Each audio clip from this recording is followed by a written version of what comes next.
college can only prepare you for 5 or 6 careers. It can prepare you for medical fields, doctor, nurse. It can prepare you to be an accountant. It can prepare you to be a teacher in a traditional system, work for the government. And we're almost running out at this point. But that's not what 80 or 90% of the things people do in the world.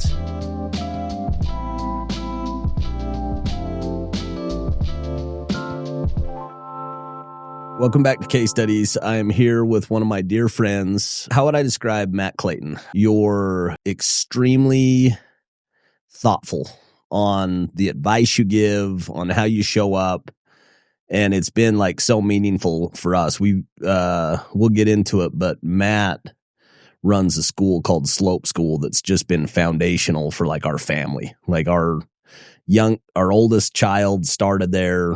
Every one of our kids have gone through there, and we've had just like these experiences over the years where, you know, we've just seen our kids grow up, and, you know, Matt's been right in the middle of it, Matt and Maria. And so dear friends, so I've been we've talked about doing this for a long time, and it's fun to finally be able to put it together, but I'm excited to talk about your journey and how you chose this as kind of your like life mission and your passion.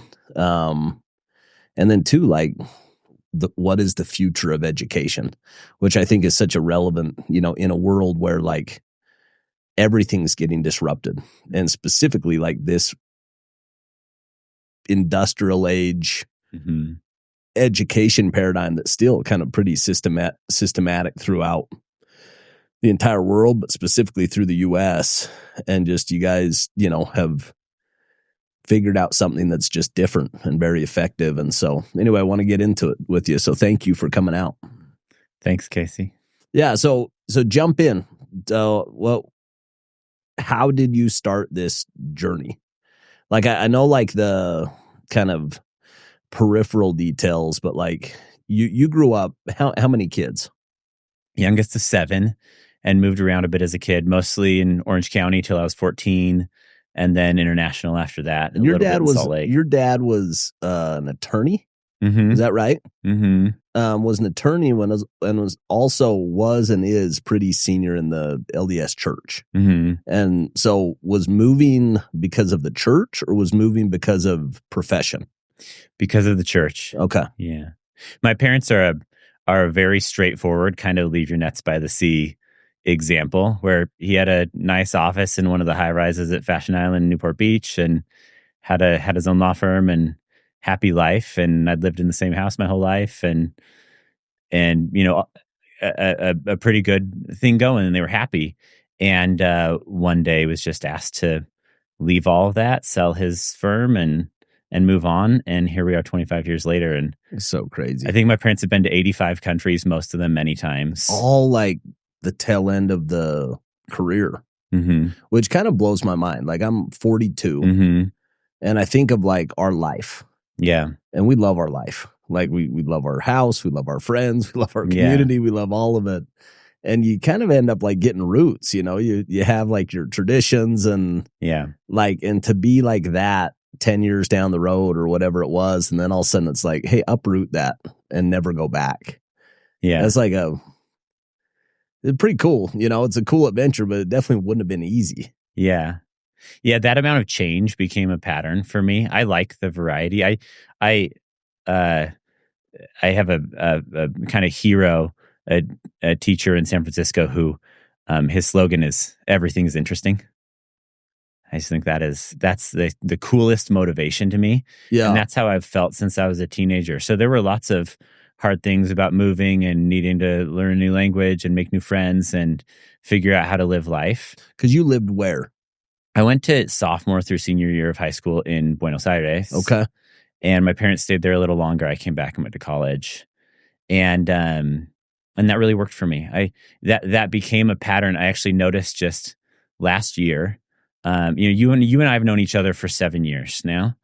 And last year I started getting a little antsy. I just thought, man, I wonder if I should, you know, if we should move houses, or not for any specific reason, not a bigger house, not a smaller house. Time for some change. And I realized that that this was the longest I'd lived anywhere since I was 14 by a big margin. Wow. And so just my internal body clock was starting to think like, is there a change coming? I need some change. Yeah. Like it's time. Now, the opposite is the reality for us. We were so deeply rooted Yeah. that the last thing we're going to do is move. But yeah. But you were feeling it. Yeah. So I just had to like self-analyze, think, what am I feeling? Yeah. And I remember you telling me like your parents kind of just allowed you to fly. Like pretty early, like you would travel internationally, like as a teenager. Yeah. Like they just kind of, that was their parenting style. Yeah. And I think it influenced a lot for you of how you learned and how you like teach education or how you think education should be taught. Yeah. My parents are both really fascinating, wonderful people. I often think that if I can kind of be, every time I think like, oh, why'd dad do that? Why'd mom do that? I remind myself that if I can be half the parent they are, I'll feel pretty good about myself, And I'd say the two most interesting things are, I feel like I've watched my dad become a better person every year of his life for almost 40 years, since I've been watching. And I don't know many people who actually like into their 70s keep becoming a better person. And that's really cool. It's very deliberate, I think. He just puts in work. Yeah. I think he's just really disciplined and give me steady. Give me some examples. The biggest example for sure is wisdom and gentleness, which are perhaps two of the hardest things to learn. He's like a steady ocean. I've never seen him break trust ever.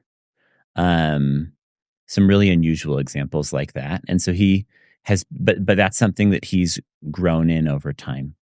Being more gentle. Being more gentle and more reliable. Okay. Interesting. Before, I remember in my really early years, he was kind of just like a dad still. He'd kind of be grumpy sometimes, whatever, in simple ways. He's not like that anymore. He's steady. That's cool. And my mom, my mom and I are so close, and she's so brilliant, and there's so many things that I admire about her. But I mentioned it just relative to that travel thing. It's true. When I was 15 living in Argentina, my parents would let me travel independently, let me drive the car around Argentina, that sort of thing. And we lived on a very tight budget. My dad had left his work when he was 50 years old, and that was that, and but we had a lot of frequent flyer miles. And so they'd let me use them and go places. And I some of these stories I look back and just think, how is that even possible? I remember one time getting to New York City as a 16-year-old, and I had two $20 bills in my pocket. Total. And I was going to leave 2 days later. And this is pre-cell phone as well. And it worked. Yeah, it worked. It was really wonderful.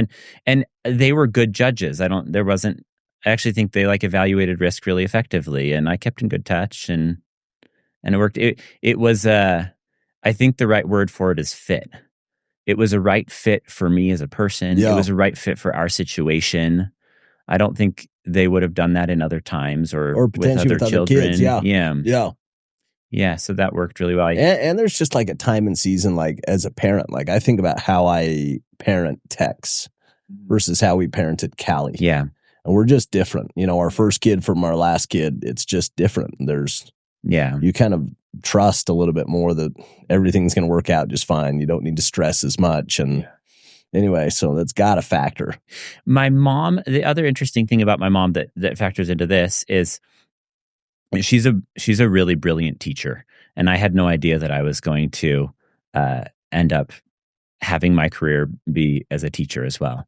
And she's a brilliant writer and sort of really theorist, pedagogue, thinking about how do you teach, how do you learn things.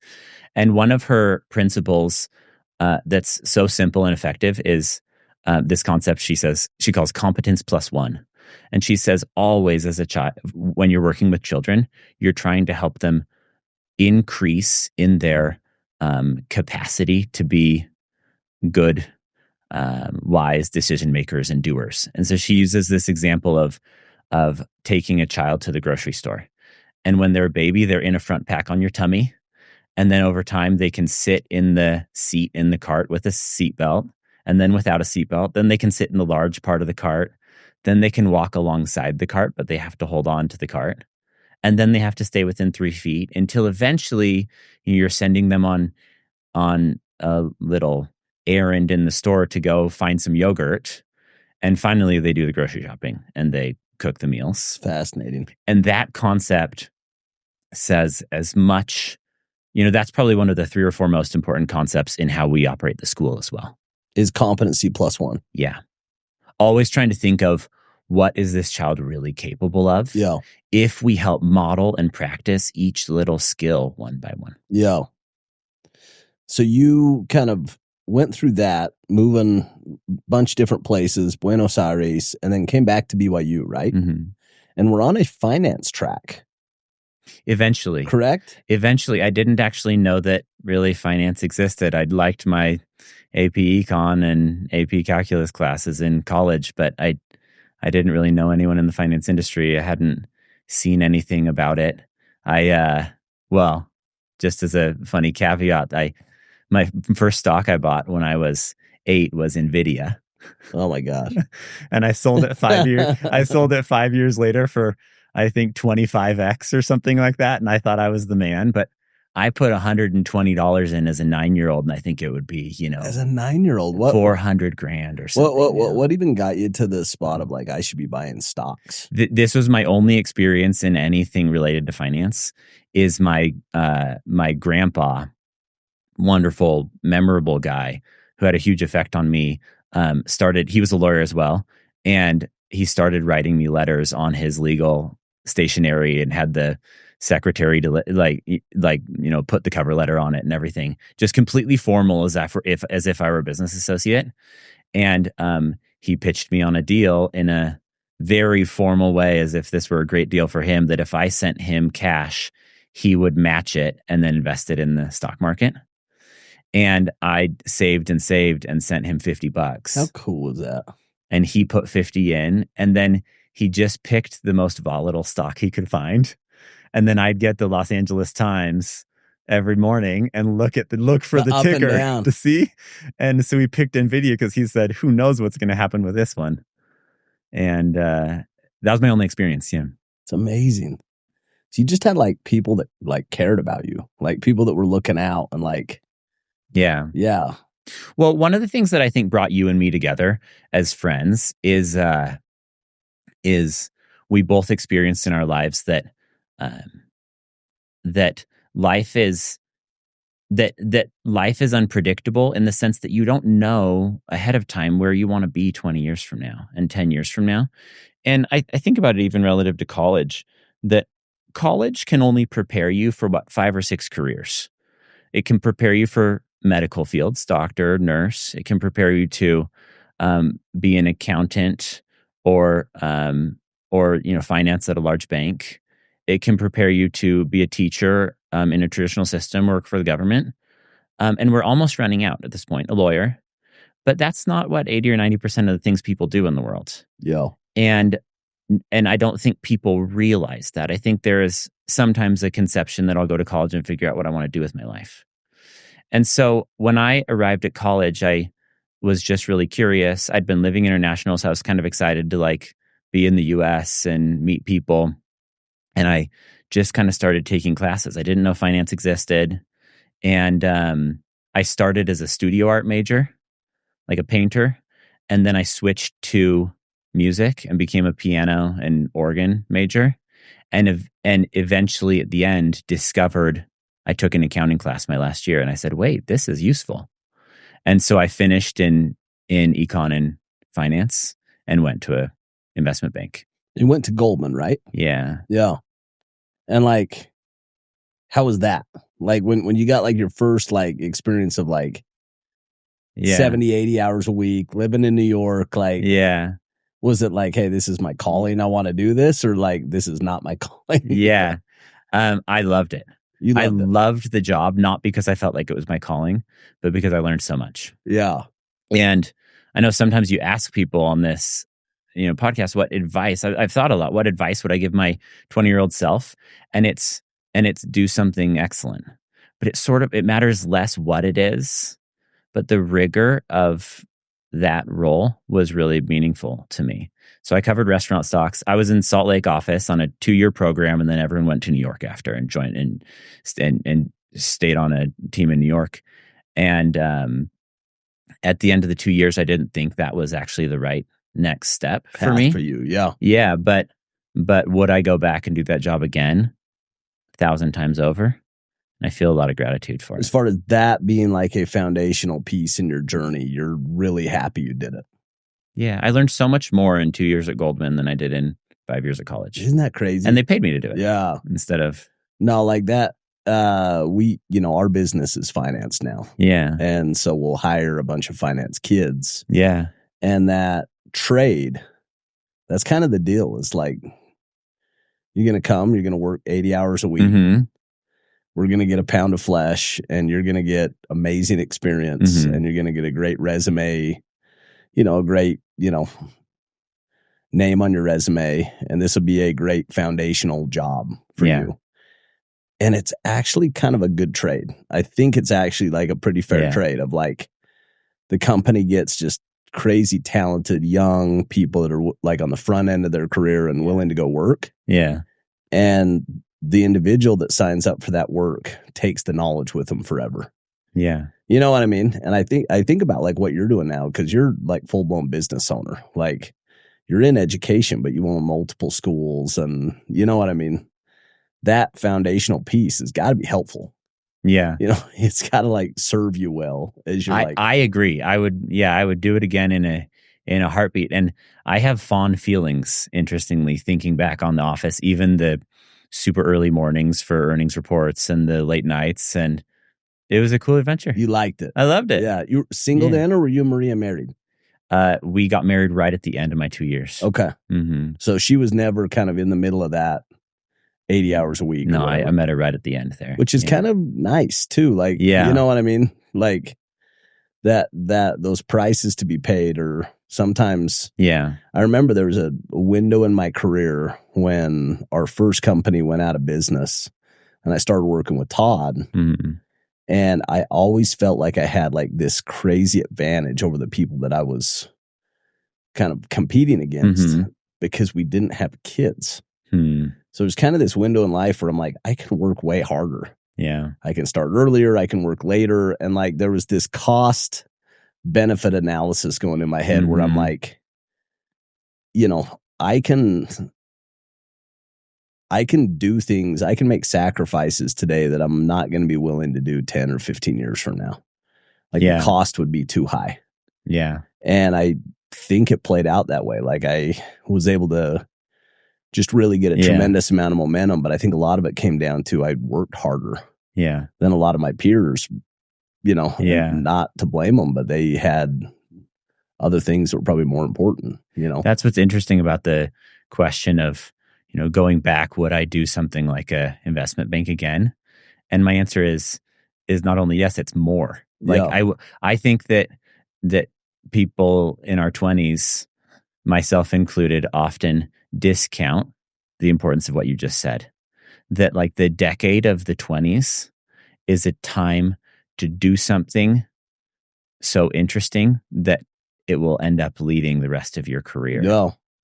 Something you'll be talking about 20 years later that people will be asking you about. And yours did and mine did. Like, I think about it, and mine was so unconventional. Like, if you would have told me that door-to-door direct-to-home sales is going to be foundational, both foundational skills, and it's going to be what you talk about every day going forward, and it's going to open doors for you to other opportunities, I would have laughed at you. Well, that's what's interesting is, I have a real pretty traditional background, kind of valedictorian Wall Street Bank type of background, and you have a totally entrepreneurial background from the beginning. But I actually think when you and I met, we said, wait, we kind of have similar stories. We're pretty similar. We look at the world in a pretty similar way. Yeah. And you how my nephew just sold door to door this past summer, and I think you told me that he got a 1 in 10,000 outcome. He was his sales were so good. Yep.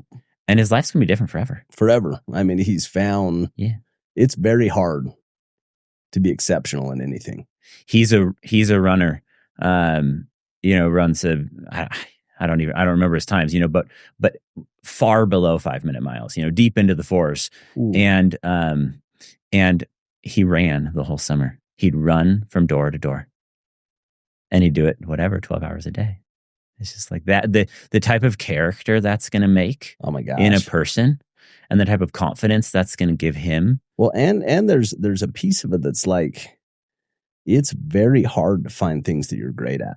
Yeah.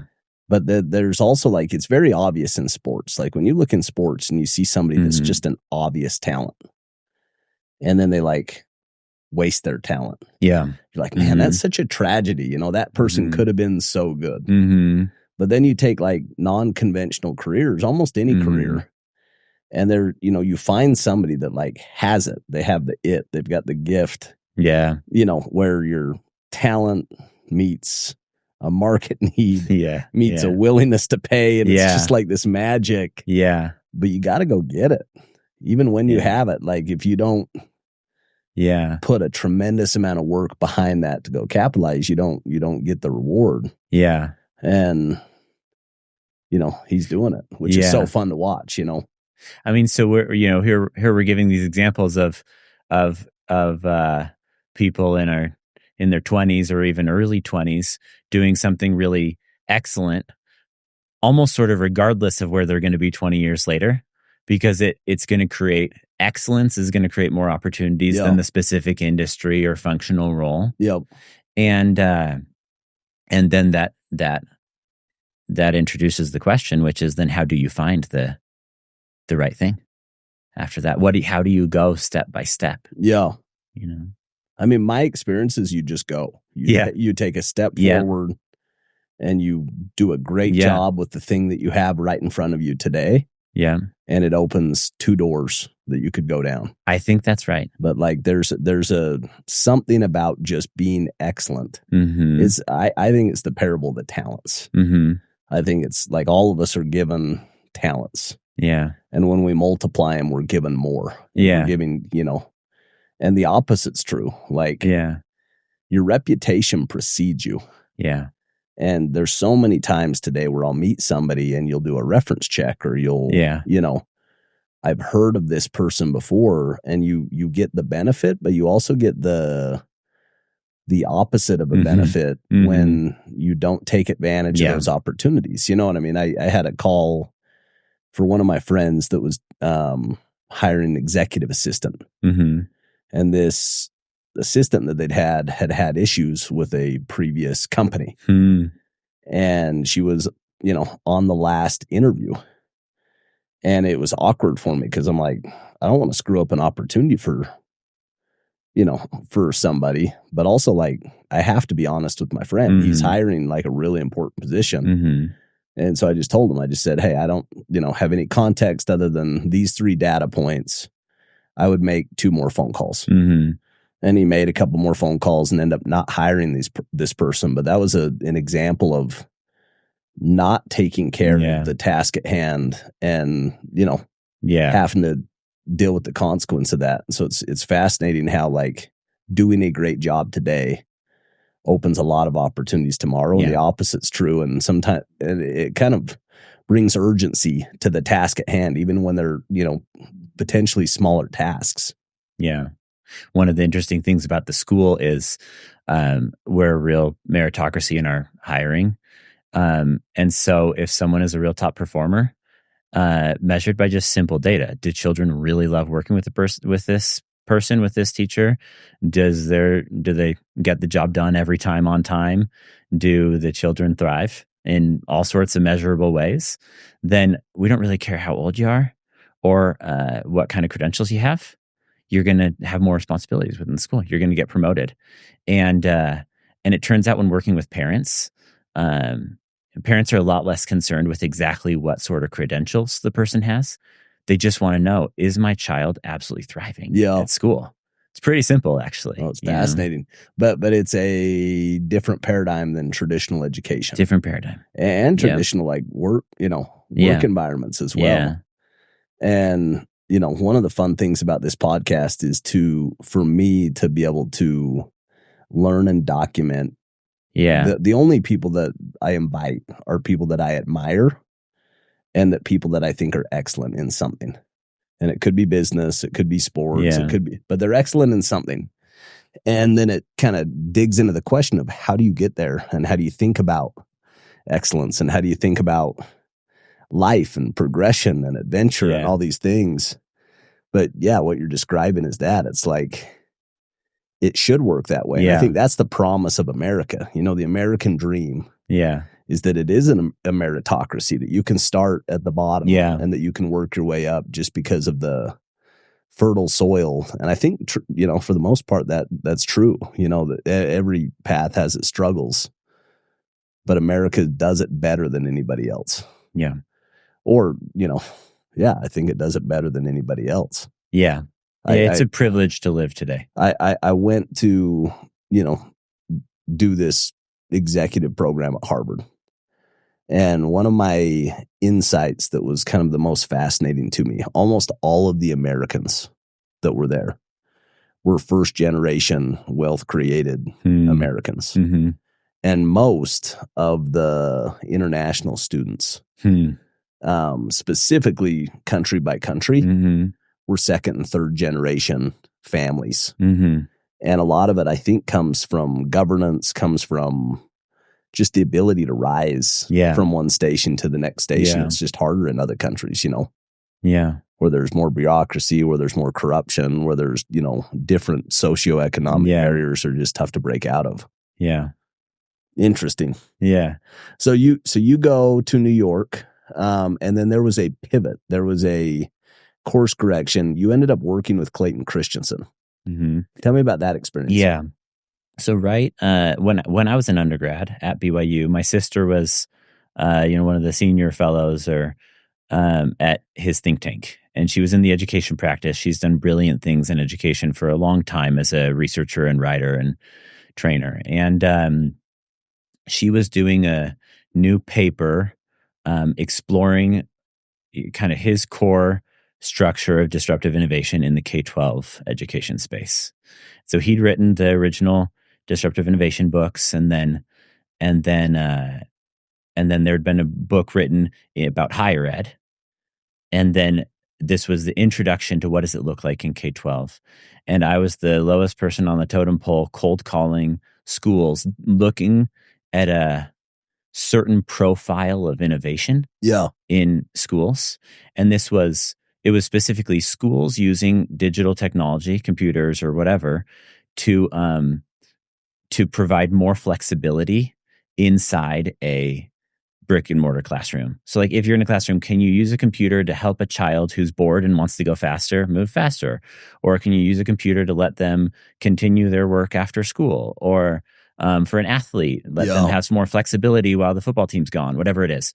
And this was in 2010. And we found a total of just over 100 schools in the K-12 space that were doing this really in any way. And they were pretty niche-y. The reason I mention that is Clay Christensen predicted that, and he made a prediction about what the adoption would be of this kind of technology. And he passed away in 2019, I believe, or either beginning of 19, I think. And COVID hit in February 19. And on the adoption curve of this innovation, this technology he'd predicted, we went from a small percentage of schools in the K-12 space using technology to provide more flexibility to over COVID, 100%. And so it was like in the year after he passed, his hypothesis was realized in an extraordinary way. So Clayton Christensen's a hero of mine. His book actually changed my life. Todd Santiago, he was a kind of a coworker of mine. He was the CEO of a company called 2GIG that was the equipment manufacturer that Vivint owned and used. And then when Vivint sold to Blackstone, Todd came over and he was the chief revenue officer. So he was my boss. And I was going through an experience where I was a young kid who had stock in a company that just sold for $2 billion. And so I just had this windfall of wealth at a young age. I think I was 28. And he gave me Clay's book of How You Measure Life. And there some, when the student is ready, the teacher arrives. And I was a willing and ready student. Yeah. And I remember that book was just so profound to me. And so I started getting into Clay's work, and it's pretty complicated. It's pretty technical. Mm-hmm. And I just kind of committed that I am going to understand the theory of disruption, Mm-hmm. and that I'm going to actually understand kind of this idea of how it works. And so I spent, read all of his books, read The Innovator's Dilemma, Innovator's Solution. And so give me kind of your understanding of his thesis of how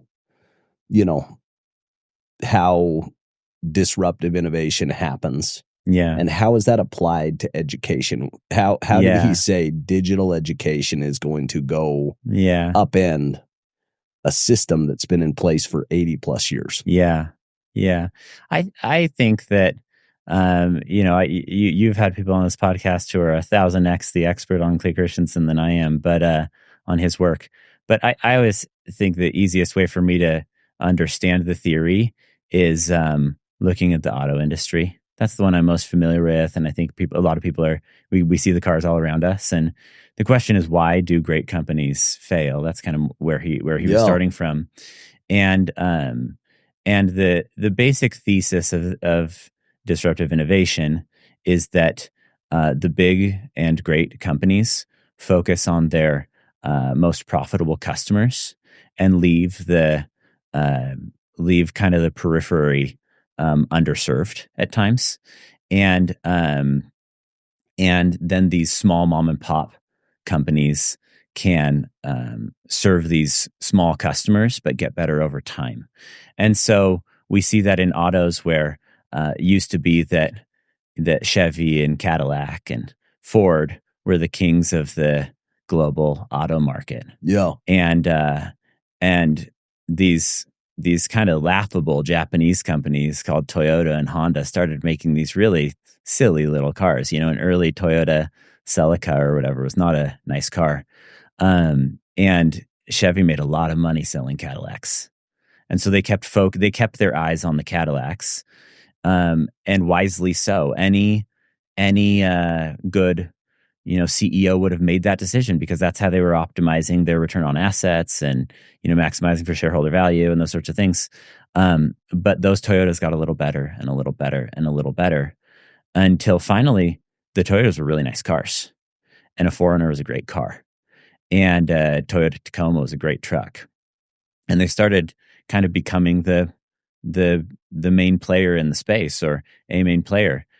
And the same thing happened again as the Toyota started focusing more on Lexus and the Highlanders and these things. Then these silly Korean companies, Kia and Hyundai, started making these real cheap cars, and they became bigger and bigger players.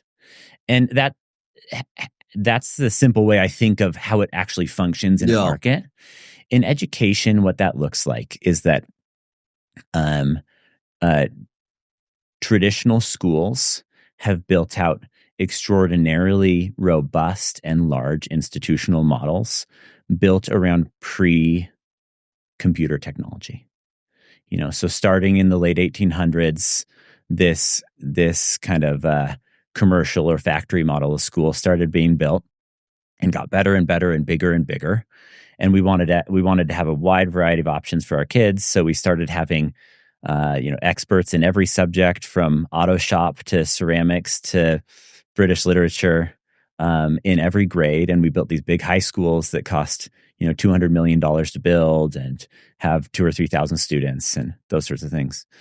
And in the information age, content is becoming readily available.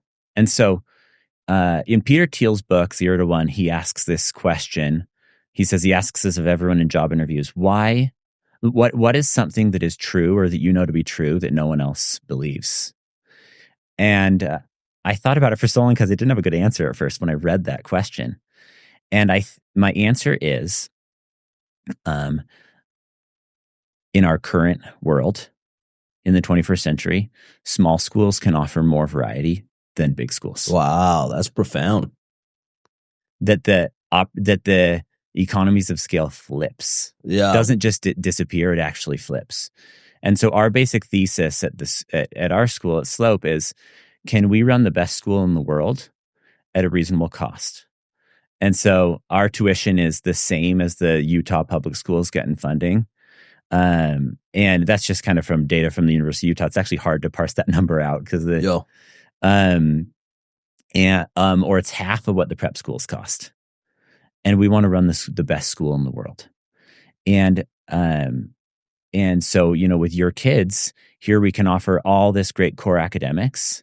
We charge tuition one time. We've never accepted a donation. We actually stay pretty disciplined to that budget. And we're, traveling all over the country and doing all these backpacking adventures. So we have all sorts of time to go into it, but my kids have done the Amazing Race in San Francisco, where literally they fly to San Francisco and a team of kids is competing against another team of kids, navigating the whole city, getting Ubers, and coming home just gassed. Or it's my daughter that decides she wants to be on the ski team and she gets out of school every day early to go up and ski, and that's just part of her routine. Or it's Dean Peterson that's trying to go make it to F1, that his entire education is remote. Yeah. But when he pops back into town once or twice, he goes into school and catches up, but he's on the same curriculum and he's checking in. Yeah. He's at 2 hours a day is what he does for his academics, and he's doing an awesome job. But it's so interesting because even my older kids that have transitioned on to high school, they've struggled in high school with the inefficiency of high school. To the point where they've said, can we just go online for 3 days a week? Mm-hmm. And they get all their stuff done in 2 hours. Mm-hmm. And they have tons of extra time and they like it way better. And they do other things. Ava goes and has a job for hours that she would have been in school, and she likes that better. And so and I remember the first time that we sat down, me and Chels, education is super important to both her and myself. Yeah. I mean, she's doing her MBA right now. You're really disciplined about it. Very intentional. Very intentional about it because it's been so life-changing for both of us. And so early on with our kids, we drove up to Salt Lake to take our kids to Waterford. We did other private schools. We tried the public schools. And then Steph Gardner said, hey, my cousin has been working down in Austin at this really interesting school, but their child has some medical issues. And so they're moving back to Utah, and Matt wants to set up a school. And I remember we sat down with you, and it took us about 20 minutes to say, yep, we're in. And it just intuitively made sense that that's how I've learned my entire life. What you're describing with education is how the real education that I've got has been this self-driven adventure where when I've really grasped onto it and found what I was passionate about was when I was driving that, and not being driven. Yeah. And that was just kind of what you were describing, was this model of a self-empowering these kids to chart their own journey and to do it and build that capability of learning and relearning and unlearning. Yeah. And asking questions and cheating. Cheating is bad in some schools, and it's kind of ask people to help you. Go find the kid that's 4 grades up and have them come help you with this homework. And if you have this question, go find the guide. And it just intuitively made sense. I'm like, that's how business works. You got a problem, you go find 3 people that know how to do it, and then get on the internet. And AI is just putting that process on steroids. It's accelerating by the day. Yeah. Yeah. I sometimes, so the way the school day is divided is the morning is the core academic part, and the afternoon is these real immersive projects that are as real world as possible. So ideally, you have to actually go sell something in the market or whatever it is. And we say, relative to AI, if you're using AI in the morning, like to tell you the answer to your math problem, you're probably cheating. If you're not using it in the afternoon, you're probably missing the point. Yeah, Because we want to use the best tools available to you. You want to become an expert on the so tools. fascinating. Like, and we could go all different directions on AI. But going back to this Harvard experience, I was there for 3 years. Yeah. The first, and the case study method's been 100-year-old. Yeah. Staple of that school, still is. And the first year, you get your cases, you read your cases, and then you go, learn them in the class. Second year, second year, most of the people in the class were using AI. Oh, yeah. To summarize, you would take the case, put in the questions. You would get really robust, well thought out answers, and that's the starting point that you're building off of. And the third class, I remember one of the professors gets up very front of the class, and he just said, "Hey, we do not want you using AI on the cases. Like, the whole point is that you read them and that you form your own opinions." And there was almost the class almost started laughing. It was like, that genie is so far out of the bottle. Like, there is no possible way that you're ever going back.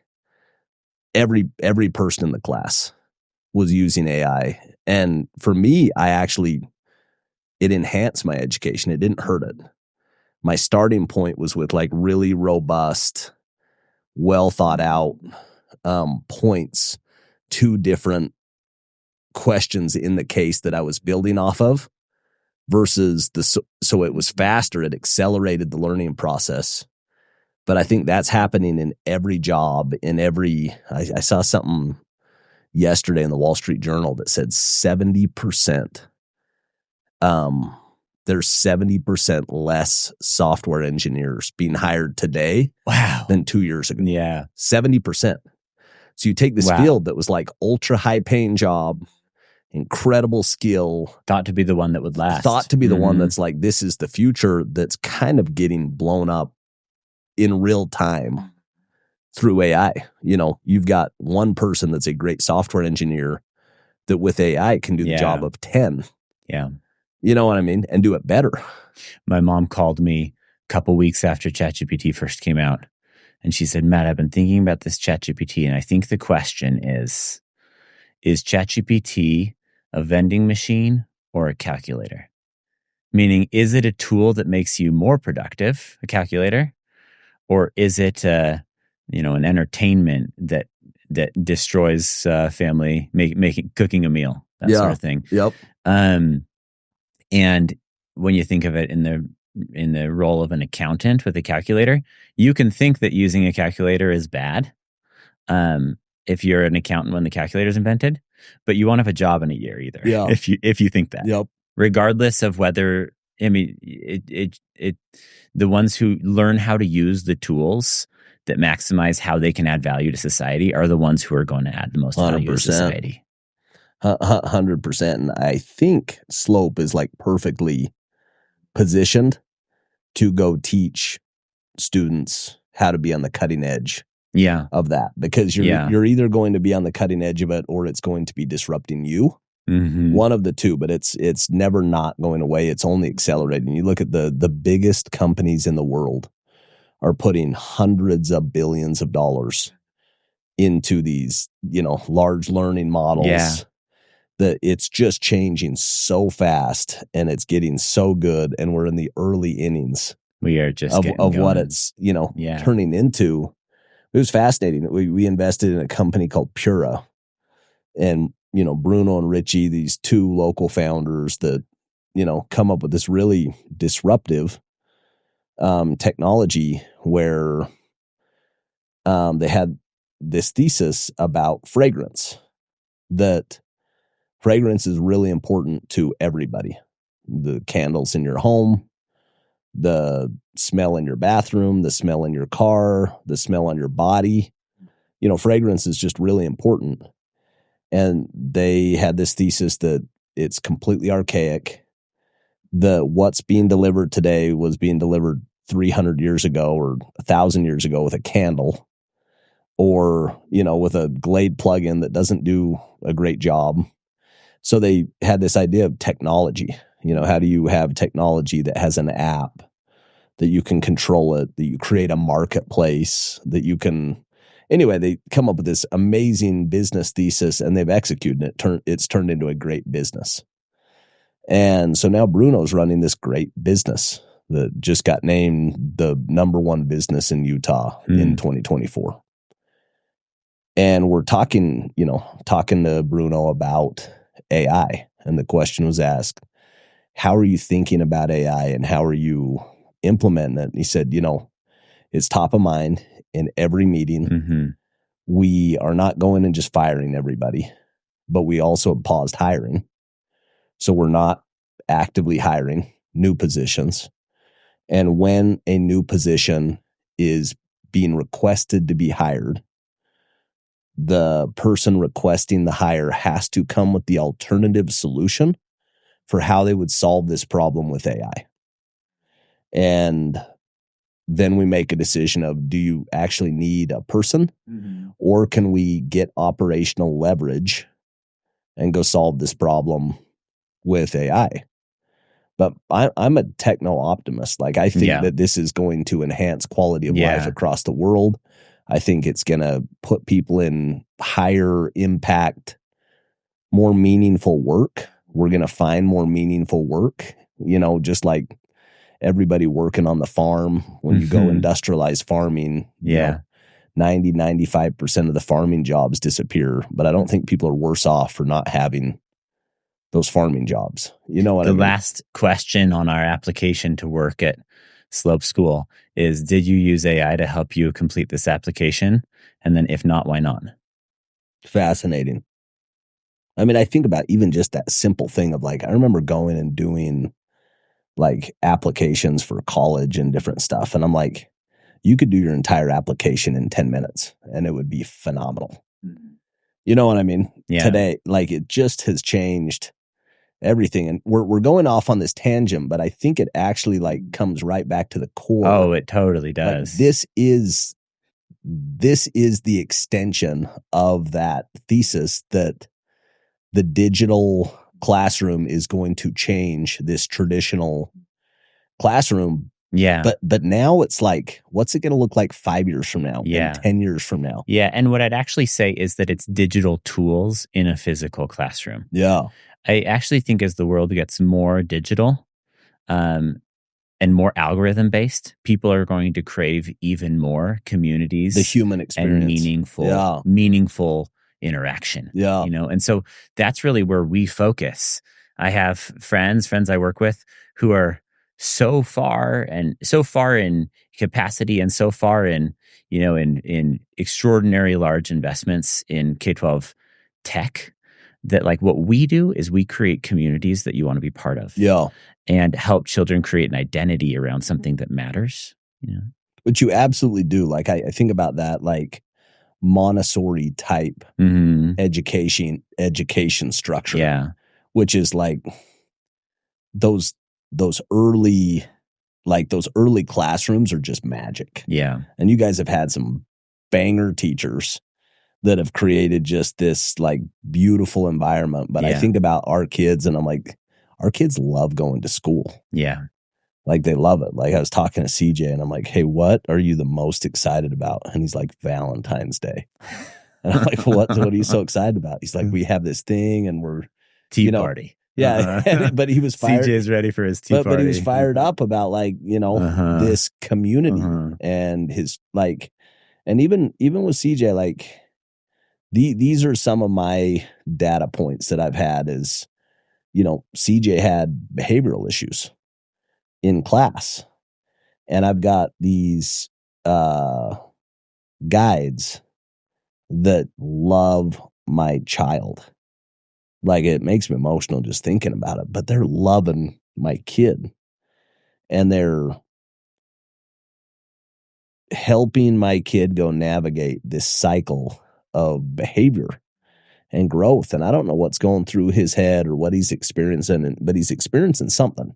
Mm-hmm. And you've got this community, and you've got these teachers that like are exceptional, and they just really care, and they love your kid. And I think as you get older, you're just like, man, that's I don't know if there's anything that matters more to you or means more to you than somebody that loves your kid. Yeah. And I think, love's a pretty strong word, and you don't like hear that word in like education that much. Like my, teacher loved me. Mm-hmm. But like there's some magic you've created, and it's fascinating to see if you can continue to recreate. I think you can in other schools. You know what I mean? It's one thing to go find lightning in a bottle, but it's one thing to say, no, we actually have the ingredients to recreate this through hiring, through, admissions, who gets to participate, who doesn't. And it's special to the point that I would say, and I'm not saying this in a religious way, it's just the right word to describe it.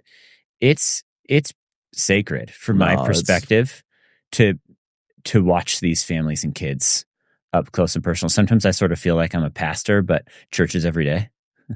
And but I feel that way about business. I don't differentiate school and business and church. Like for me, it's all the same. It's loving people. Yeah. It's showing up, it's teaching, it's learning, and you just have like this fertile environment where you've got people showing up saying, this is why I'm here, is to get better and learn. And you have teachers that are self-selecting. Mm-hmm. Yeah. We were, just to close in the explanation on how the innovation happens in education then is we've built these big institutional schools with so many layers of bureaucracy that they don't really have the option to change very quickly. Last time I checked in Texas when I was there, a little over 50% of the salaries for the whole state education system were administrators, meaning like less than half was the actual people working with the kids. And these small, flexible schools are able to identify best practices and innovate and change. And even if they start with just a small group of kids, people start to look at them and say, wait, maybe that's actually what I want to be doing. And the number of people that they can serve and the different kind of needs that they can serve just grows incrementally over time until finally, Toyota is actually Toyota. And then it could happen again if those same schools, aren't constantly focused on who they're going to serve and what the opportunities are and those sorts of things. Yeah. So talk to me about the future of education. Yeah. Like you built this school up in 6 or 7 years to where you've got a long waiting list. Like it. Yeah. There's too many people that want to be a part of it, and there's, regrettably not enough spots. Yeah. Which is the result that any great product or service or company has when you do a great job. Like, supply, or demand outstrips supply. But what is the future when you look forward and say, this is what fires me up? What are kind of the 2 or 3 things that you say, this actually lights me up as far as if I could go tackle this problem, or I could go help solve this problem? Yeah. I think there's like a big history answer to this that's very compelling. And it's that it's hard for us to comprehend how unique a time we live in relative to education. And in all of human history, I think education has only fundamentally changed. Like how humans learn has only fundamentally changed a handful of times. And you can think of them. And this is going, way back into, anthropology. It's the invention of spoken language, 10,000 plus years ago, which allowed humans to start working in societies and trusting each other and getting to know each other better and having complex communication. And so one person could learn from another person. And then the invention of written language, so Mesopotamia and Egypt, and that allowed one person to write something down and then have it perpetuate over time, and could be passed from one person to the next person. So that's like sort of the beginning of like civilization, of specialization, and Egypt wouldn't have been possible without cuneiform in Mesopotamia, and then papyrus, and being able to make it make writing more readily available. And then you jump all the way forward to Gutenberg and the printing press, and in 1400, it made it so that one person could now share information with very many people and at very low cost. And that was so powerful, it created the Enlightenment and the Industrial Revolution, and created the modern age. And I actually think we're living in the fourth one right now. And that's the digital transformation of how humans learn. And we who've lived through it, you and I remember playing the really early computer games before the internet existed, and when you could barely turn a computer on, they barely worked. The Oregon Trail. Yeah, exactly. Yeah. Right. And so we think of computers and then internet and then AI as three different innovations. But I actually think like 100 years from now, all going to be the same. That's kind of all the same thing. Yeah. Our grandchildren won't be able to envision what a computer was without AI. Yeah. Because it'll be so deeply woven together how they interact. And the internet. You know what I mean? The like internet. An internet computer existed without an internet. Yeah. Will not. Yeah. It'd be tough for people to think about. Right. And I think that is going to reshape lots of things about society. I think more about education, and also about communities and families, because that's really what education is.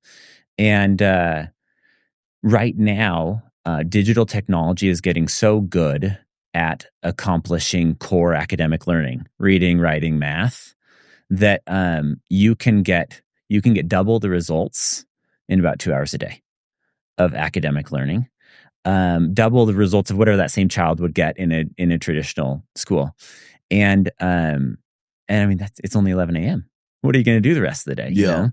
And I think that the opportunities are beyond what we can imagine for building new communities, for actual school operators, building new communities around this new style of learning. That these schools are more human, and they're more efficient, and they're more purpose driven, and they're tighter community fabric. I always say we need to be like knit together. I think that COVID accelerated this change by 5 or 10 years, because in 2019, 2020, when all the schools shut down, everyone was like kind of pulled the cover off of traditional schools. It was a forcing function for sure. And who knows? I think this current new presidency could have some accelerating force in it too. But what gets me excited is building those schools, because I know how special they can be. And I know how meaningful they can be. And these kids are just so capable, so far beyond what we usually think they're capable of, that I get excited. I think we're in the second or third inning, and I get excited for what these schools can look like over time. So, what's your vision of what do you want to go do with it? Yeah, it's very specific.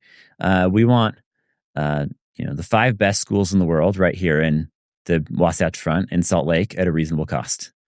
And then we kind of want to have that be a light on the hill, do some, just kind of share what we've learned, and let that be a catalyst for people building new options. Yeah. We're really excellence driven in that sense. And you guys have how many right now? 2, Provo and Salt Lake. Yep. Provo and Salt Lake. Salt Lake is year 1, right? Mm-hmm. Yep. And how's it gone? It's been awesome. Yeah, it's been better than I hoped, is the truth. Yeah, it's been extraordinarily smooth. Because I remember me and you talking about it, and it was anytime, it's amazing that you set up the one in Provo and that it's gone as well as it's gone. But I think anytime you start it up again, it's like, can you recreate the magic? Mm-hmm. And I think the last time we caught up, you said, it's actually like stood up and actually performed. Mm-hmm. In a lot of ways, that very similar. Yeah. In a lot of ways, it's actually better. Our top performing. Yeah, it's doing really well. Yeah. We try to start at 45 or 50 kids, and then top size for us is 150, and that's like a sociology thing of like what groups do you break? Yeah, like what's too big of a number? It's tribe size. Yeah. Isn't that fascinating? Yeah. That's a very interesting, like... There's good research on it, Dunbar number, they say, and it is consistent with what I've observed with so many schools around the country that when schools get beyond about 150 students, they have to take on an institutional feel rather than a community feel. Yeah. So they start to have a front office and behavior management and a police officer and a counselor and all those sorts of things. And when they're smaller, they feel like sort of like a booming little community or church organization. Yeah, where you can just kind of go direct to whoever it is to go solve your problem. Everyone kind of knows each other. The parents might not all remember each other's names, but you're all friends. Yeah.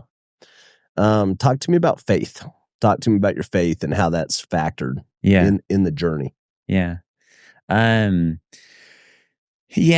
ways I wouldn't have predicted is the answer to that.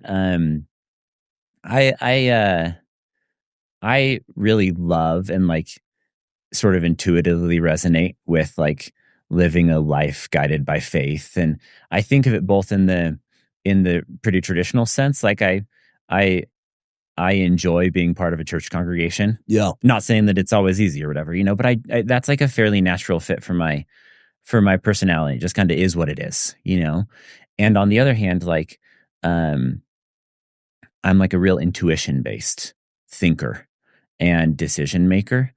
And I think about that a lot with this school. The school's not a religious school. And we don't like push any one faith tradition or religion or something like that, but we really deeply push but still the number one goal is identity. And at the school we use the concept of the hero's journey, that each person is like a unique soul with something calling them out there and some great mission to accomplish, and along the way they'll find friends, and they'll find allies and foes and mentors and tools and challenges and all these sorts of things. And that framework with children is so extraordinarily meaningful. I don't think it's just children. Yeah. I think that framework captures. Yeah, like, agreed. Amen. When I hear you bringing that up, I think about my life, and I think about that hero's journey of my life, and the allies and the foes and the peaks and then the letdown, and like seeing yourself through that lens, that it is a hero's journey and I'm the hero and I'm going to rise up, and at the end it all works out. Yeah. That's a really important aspect of faith. Yeah. You have to like actually like believe that the best is yet to come, and that life is happening for you and not to you, and that like this is all part of like this beautiful journey. That's been one of like the core teachings of Slope. Yeah. That's resonated with me as a dad, and like even like as an adult, saying like, I think if I saw the world out of that lens all the time, I'd be way more optimistic. I'd give myself way more grace. Yeah. I'd give others grace. You know what I mean? I think sometimes losing sight that we're all in this personal hero's journey. You know what I mean? For me personally, I would say that the hero's journey is like is my identity as a son of God. That's how I feel about it, and that's my greatest hope for my daughters. I have these 3 little girls, and I hope that Emma knows that she's a daughter of God, and all of the identity and belonging and meaning and purpose that comes with that. You think that just captures it? That like if that's at your core, I think that's it puts the rest of the world in the proper. The greatest gift we can give our children is to know how special they are. Yeah. And the hero's journey is a way that 2-year-olds and 3-year-olds identify with that exciting future in front of them, and how they have something really unique to contribute. Yeah. No, it's so profound. I remember hearing a talk from Russell M. Nielsen. And he talked about identity, and identity is something that like the first person that kind of really turned me on to it was Stephen Covey. And he just talks about like the quickest way to change people's behavior isn't by discussing the behavior.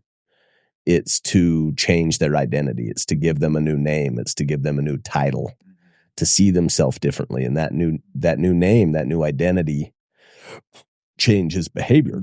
And so I'm reading this, and then I relearned it along the way. Tony Robbins is just like, that's so core to everything that he teaches, is like we perform to the top end of how we see ourselves, our identity, for good and for bad. But I'm listening to this talk by Russell M. Nielsen that's kind of saying the same thing. He says, there's 3 components to identity. He said that I'm a son and daughter of God, I'm a child of the covenant, and I'm a disciple of Christ. And those 3 things, kind of go together, but they're very different. Understanding that you have like deity, that you're like literally that you have divine origins and divine worth and divine potential, so important. Understanding that you're a part of something that's really important, a community that's really important with an important mission, an important job to do. And also understanding that like you're trying to be like the perfect example, that you're a disciple, that you're like studying and striving to be better and to learn and to show up. Anyway, it was fascinating, when you're kind of coming back and you're saying like, that's core to me, is that I'm a son and daughter of God. And that, like, that's what I want to teach my kids. Cause I think it does. I think it like positions your paradigm properly. You know what I mean? You have the correct map of how you see the world. And for us, as parents, it's a unique dynamic. My oldest daughter has just kind of never, like, she's just never been in our faith, she's never like embraced it. And so, but truth is truth. And so it's us sitting down, trying to navigate this dynamic of how do you teach truth with different language? Because ultimately truth is truth. And like identity is really important for her. You know what I mean? Yeah, it's going to impact the course of her life, having the proper maps. And if she never embraces, faith, like everybody's on their own, but you need to have the right maps, you know what I mean, to function properly. And so I think that hero's journey is an example of a map that kind of captures that same thing, which is like you have a purpose and you have a calling, and there's something calling to you to go make a dent in the world. It's pretty sweet. Our Salt Lake school is in a Jewish synagogue. It's in the big Salt Lake synagogue. They have a school wing, and I've been developing friendship with them over the years.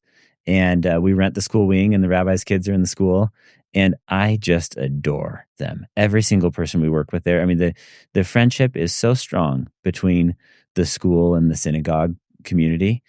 And it reminds me of a story. We haven't gotten here to this yet, and kind of still, how does a banker become an elementary school teacher is a fun and funny question. But my mentor in that journey, this fellow Jeff Sandifer in Austin, he received an email once that said, you say you're not a religious school, but you're constantly talking about callings, and you'll even use words like covenant and other things. And Jeff is and he's like a Christian. He's like a Protestant Christian, but he says it's not a religious school. Anyway, he responded to the email, said, thanks so much for your question. We're not a religious school, but if you want to help people find a calling, they're going to have to hear a still small voice from somewhere, wherever it is. That's cool. And I thought that was the most brilliant line. So like for 2 reasons. One is if you're not comfortable with me quoting the Old Testament, then probably not the right school for you, because like we love Western Civ. Yeah. We're going to quote the Old Testament and who knows what else. Yeah. But no, we're not a religious school, and we just want to help people find identity and calling. Yeah. I one of my classmates was a Jewish rabbi. Mm-hmm. That was also very successful in business. And Yom Kippur was over the dates that we had class. Okay. And I'd never experienced it, didn't actually know what it was. And so he invited me to Yom Kippur on campus at Harvard, at Harvard. And, Harvard has just like such an exceptional student body. And so you go in and you see the rabbi and the traditions, and they're ancient traditions. But I felt so honored to be able to step into their community and to experience, you feel like you're walking on sacred ground. These are things that matter a lot to people and have for thousands of years. Yeah. But I remember I'm walking over to him and he's like, we'll get up, and the rabbi, he'll get up in front of the group and he'll recite prayers for a full day. And you've got a book of prayers, and he'll recite the prayer, and then everybody else will repeat the prayer. And he said, "Do you do that anywhere in your church?" I'm like, "I don't think so." And I'm like, "Oh, we actually do. Like that's actually like a really sacred, part of our faith." But you're going through and you just, it's so fun for me when you step into people's world and you get to be a part of their journey. Yeah. And I think, you describing this thing, not whether it's a Sanifer, with like a traditional Christian background, or your Jewish friends, or, living in Utah that's predominantly LDS, but having an environment that like talks about meaning and purpose and identity, it really does drive things. You know what I mean? So, the rabbi there, you participated in Papas and Pancakes with your kindergarten age kids at the school over the years. And for Papas and Pancakes in December, just 2 months ago, the rabbi led us through a Hanukkah celebration. It's so cool. And it's just so cool. And, also there in the community is the local Latter-day Saint Stake President's kids. So it's just kind of like all of us together, and it's really special. It's really cool. Talk to me about that transition from finance to moving to Austin. To ultimately, like, I think you were pretty happy there. Moving to Utah. Yeah, that's right. Talk to me about that as a part of your journey. Yeah, it takes us back to that original question of that we were discussing. How do you find your path? And you kind of just have to start moving. You don't know the steps ahead of time. And when I left the investment bank, it was a strategic decision, a calculated decision. So, back in when I was doing the research at Clayton Christensen's think tank, we found this little school that was sort of the one of a kind, first of a kind micro school in the U.S., I think. This was in 2010 and 11, and it was run by an entrepreneur couple, and there were 16 kids in it, and it was in a little rented house in downtown Austin. And my sister was so moved by what she saw that she moved her family from Honolulu to Austin, and her kids were 17, 18, and 19 in that little school. And we loved the school and kept in touch with this couple, and they were really remarkable people. And he was on Kim Clark's board of advisors at Harvard Business School, and Economist magazine called him top 10 business professors in the world. Just a really fascinating, brilliant person, ultra brilliant person, and really, really successful entrepreneur. And they were just kind of running this little school for their kids and a handful of friends. And after we published, and some others at Gates and other think tanks published, and just very organically, people talking to their friends, people started reaching out to them saying, can we work with you? Can we partner? Can we use your material? Anything. Basically, what you're doing looks like a lot more fun than what we're doing with our kids. And he asked a couple times if I was interested, or if I knew anyone who was interested in coming and helping people start schools. And after a couple years at the bank, my wife and I sat down and we thought, like, that's a pretty interesting opportunity. It was just going to be those two, Jeff and Laura Sandifer and me, with like a card table in a room. And and I did it for the apprenticeship. I kind of thought that would be a cool part two to the, now I know what a big bank is like, big institutional job at the top level is. And what if I just work for one person as an apprentice? And I would have taken the job if we'd been running a mayonnaise factory. Like, it wasn't about the education. I loved the school, but I thought it was good learning. Yeah. And we agreed to 3 years, 2 if I find my own replacement, which I later learned probably would never, like, that wasn't going to happen. So, and we got 18 months in, and my wife and I sat down and talked about it. We're like, well, this might be the time that we need to start thinking about next steps. And we kind of looked at it, and we're like, well, I really love doing this. I just find it so fascinating. And I think it does a lot of good in the world. And it'll feed our family. And I'm good at it. Like, wait, what else are we looking for? And so there was actually a moment then that we sat down and said, okay, this is what we're going to do. And so we planned to stay in Austin for a long time. And over the course of 4 years, there were 4 of these little schools when I joined this couple, and 4 more about to start.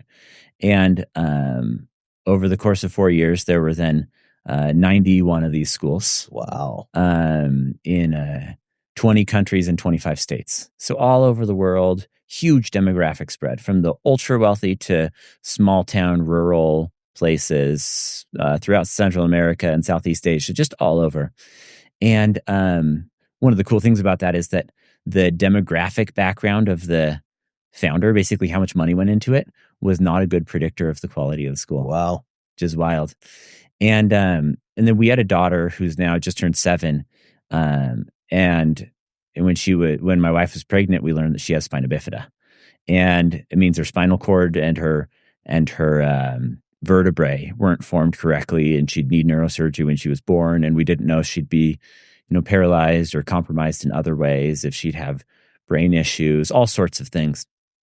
And as she was just in that process, after she was born, it became clear very quickly we need to think big picture about, like, how do we get her the care that she needs.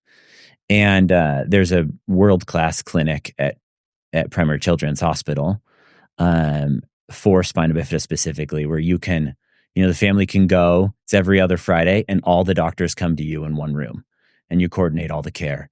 And they really know everyone. It's really personal. And we moved for that. We moved to get her the right care, and kind of looked at different options. And that's when you and I met.